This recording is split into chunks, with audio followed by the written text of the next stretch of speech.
Generally speaking, once you've got your full license, you don't really tend to go back and ride a 125cc bike, and it's easy to forget what they're like.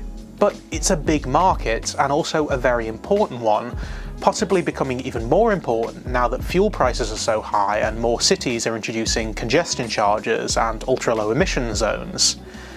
In 2012, when I first started reviewing bikes and cars, you could buy a Honda CBF 125 brand new and trade it in a year later to the same dealer for more than you paid for it, such has been the demand at certain times in the last decade. As such, manufacturers have really upped their game when it comes to making 125s desirable. In fact, you tend to see a lot of Chinese-made 125s around these days, and honestly, they do look pretty good for what they are. But as Bertie will tell you, they often need more work than more mainstream bikes, and getting parts can be a bit tricky too. So we thought we'd jump on one of the current generation 125s and see how they stack up. But while we'd normally go Japanese for something like this, instead we went Austrian and jumped on the KTM RC125. Now, before we get to the performance, let's just talk about the looks of it, because after all, this is a bike that you can ride when you're 17. Whether you'll actually see many 17-year-olds on this thing is a different matter that we'll get to later. But for a teenager that won't be able to get on a bigger bike for a couple more years, the looks are very important.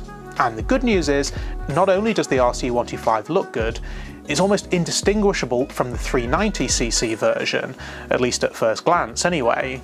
And obviously that's been done on purpose. In fact, KTM even say that in their press information that it's supposed to look like the R16 MotoGP bike, which it doesn't. At all. More specifically, I need to say I love the trademark KTM orange trellis frame. For an entry-level bike, it really does feel special, and the fact that it uses a big LCD dash is fantastic too, although there are a few issues that I need to touch on with that. The thing that lets it down is the front end. Both the 125 and the 390 share the same design, where the entire front end is essentially one big windscreen. When I first picked this thing up, I joked on Instagram that it looked a bit like a praying mantis. While this does actually do a very good job of deflecting wind, I worry about what happens if there's any damage to it, as it's a big piece to replace.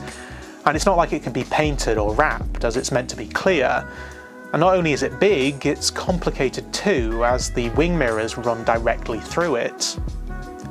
And on that dashboard, yes, it's very impressive on a 125cc bike, but it has its issues. Although, firstly, I want to talk about its strengths. Because yes, the sheer fact that you can go into a system as sophisticated as this on this type of bike is very impressive. And one little particular detail I really liked is that KTM went the extra mile, if you'll pardon the pun, when it came to the software. You see, we here in the UK are a weird bunch. We measure speed and distance in miles, and we measure consumption in miles per gallon. But really, we're only half imperial because we buy fuel by the litre. So we know how many litres are in our bike, but we don't know how many gallons, which is rather useless when it comes to consumption. Not to mention that's a British gallon, not an American one, I think.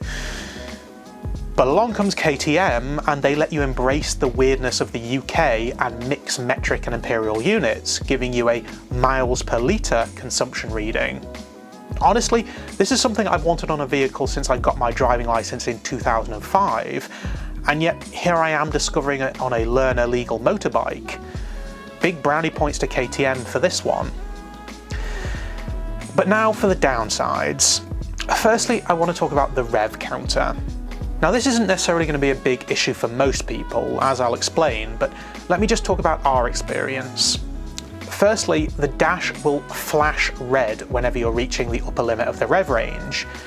You can change the settings for this in the menu, but only once it's got past its first 600 miles, and when we picked this up it was brand spanking new. So for the majority of the test we had the dashboard flashing red at us the entire time, as it would kick in at around 6,000 revs, even though it revs to 10,000, and would continue even when you're just cruising around at 50 miles an hour. Obviously this isn't going to be a long-term issue, but it was certainly annoying for the 2 weeks that we had it. The more worrying thing was that after only a week we were already starting to see condensation on the inside of the dashboard screen.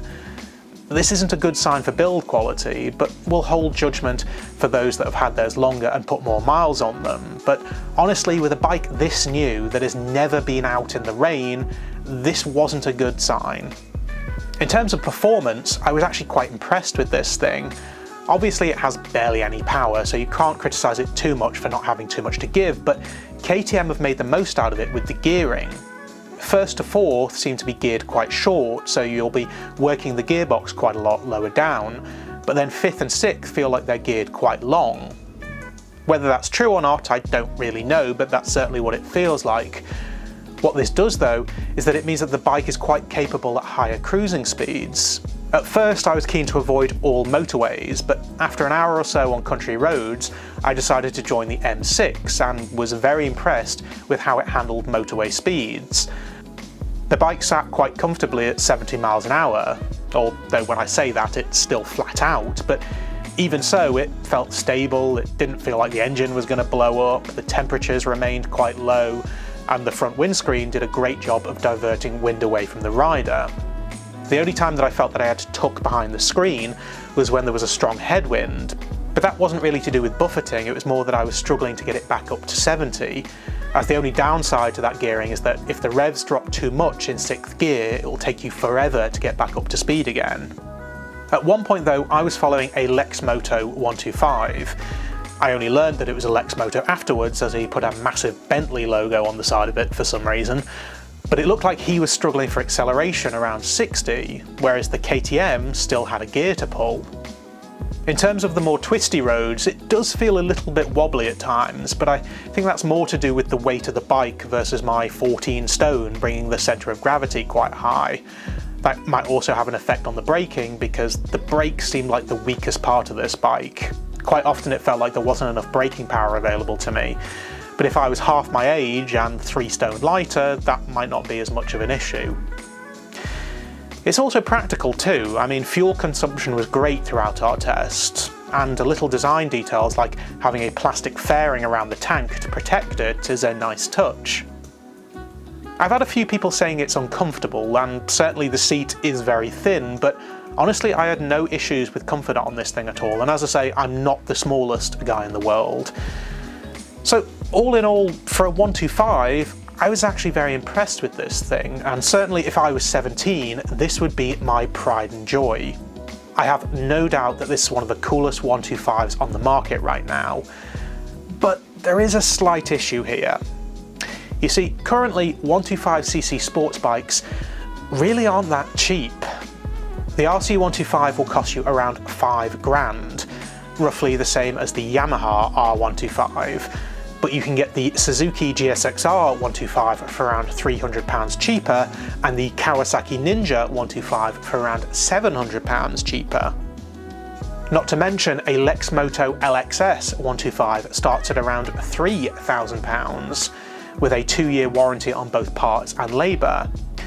But considering you'll want to get off this bike and onto a 400 as quickly as possible, you'd hope that you could still get a good trade-in value on the KTM or any of its Japanese equivalents. It'll certainly be better than any Chinese bikes anyway. But until next time when we're on a much bigger KTM, I'll see you later.